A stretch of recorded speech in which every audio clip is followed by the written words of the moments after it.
Hi there, welcome to LSAT Demon Daily. I'm Josh Mansfield, a teacher with the Demon, and with me is Nathan Fox, one of the founders of LSATdemon.com and the weekly podcast Thinking LSAT. Nate, today our question comes from a kind of a variety of questions and an amalgamation of questions from students who are taking the June test. Yep. Who, after they're done with the test, what's next? Oh, wow. Keep studying. I mean, here's the thing. We don't want you taking an official test unless you're willing to go the long haul. Mm-hmm. Your competitors are taking the test multiple times. You're crazy to try to do one and done on this thing. It's just insane. I'm sorry.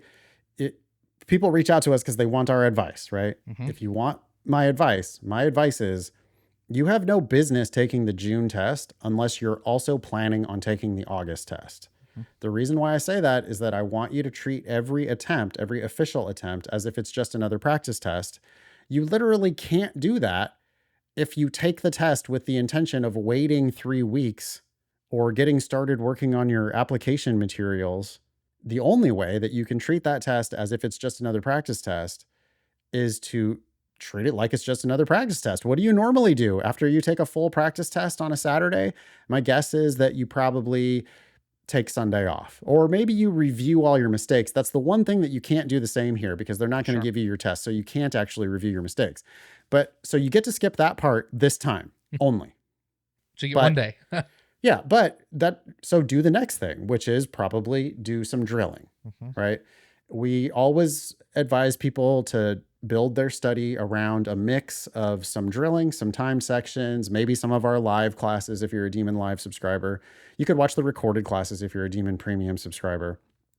But the point is, we want you to plan ahead, hope for the best. Sure, you knocked it out of the park and you don't end up having to take August because you knocked it out of the park on June. Sure. But odds are you're going to end up taking the test 2 or 3 or 4 or even 5 times until you get your true potential on the record. And we have this presumption that if you have scored higher on your practice tests than you did on whatever your highest official test is, then it's kind of crazy not to take it again, because the law schools in the United States only care about your highest score. And even in Canada, they really only care about your highest score. So you should be planning to just resume your study, right? You shouldn't really do anything different in the week leading up to your official test. And I don't think you should do anything different in the week following your official test, because if you're taking June, you should be planning August as your first backup. If June is your first attempt, if June is your second attempt, then August is your third attempt. And I think it's a big mistake because, I mean, it happens all the time. And, sometimes we get emails from people who are like, I've been studying the LSAT since 2018. And those stories always include, I took the test, I waited for my score, I wasn't happy with my score, then it took me 6 months until I started studying again.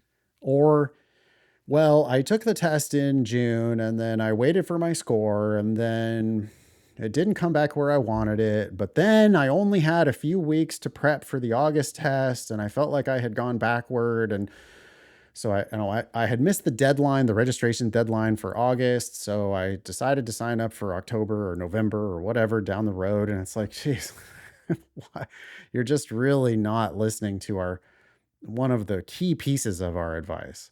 Don't take your first official attempt until you're happy with your practice test scores, timed practice test scores. But then just acknowledge the reality of you're going to have a range of outcomes on any official attempt. Also on any practice test, you're going to have a range of outcomes. Only your highest score is going to count. So you should be taking it multiple times officially. So once you're going to sit for that first attempt, if you're going to use your first attempt, I want a backup and a backup to the backup scheduled. And you should just intend to, even if I do score well on June, maybe I can score higher in August. Right. So I'm going to keep prepping for another 3 weeks. August isn't going to delay your application. They don't open until September 1st to September 15th. Note that I am not talking about studying 6 hours a day. I'm not even talking about studying 3 hours a day. I'm talking about one high quality hour. I think Ben always says an hour or two a day. Mm-hmm. But with 1 hour a day, I know you should still be making progress. So it's not like this is that heavy of a lift. Just take the official test, take the Sunday off, fine. Monday, back on the horse, do 1 hour, high quality 1 hour. I think the June administration in particular lulls people into a sense of false security, because if you do August and you take off until you get your score back, basically the next week you're taking September. Right? Yeah. You're waiting until late August, the 20 to 23rd usually, and then September 6th you're sitting for the September exam. And so you don't feel like you have the opportunity to stop. That is not the case with June, because you have the month of July where there isn't an administration. And so I think people feel, oh, okay, I can take June and then wait for my score, and then if it's not good, I can just start back up and I've got July. But why waste those 3 weeks sitting around doing nothing with, like, not when you know that you're probably going to be taking it in August and that you should be taking it in August? Just take advantage of those 3 weeks so that you can take it in August and be done if you get your good scores in June or August or September. But why give yourself a disadvantage going into August?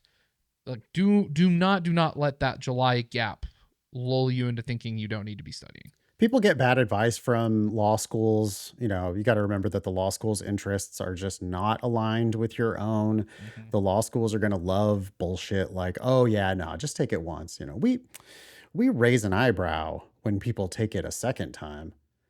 No, you don't. You raise your eyebrow with interest if they score higher. I mean, you like that. But if they score the same or if they score lower, you don't give a shit. You only use their high number when you do their index calculation. You just literally don't care. But they're not going to tell you that because it doesn't serve their interest. Their interest is, I want this applicant to be a mediocre applicant at my school, because then I can either deny them or I can charge them full price. They don't really have any interest in you being the best applicant you can be. Pre-law advisors also, they vary widely in quality. Some pre-law advisors are great. They know how this game works. Other pre-law advisors are just going to parrot exactly what the law schools told them.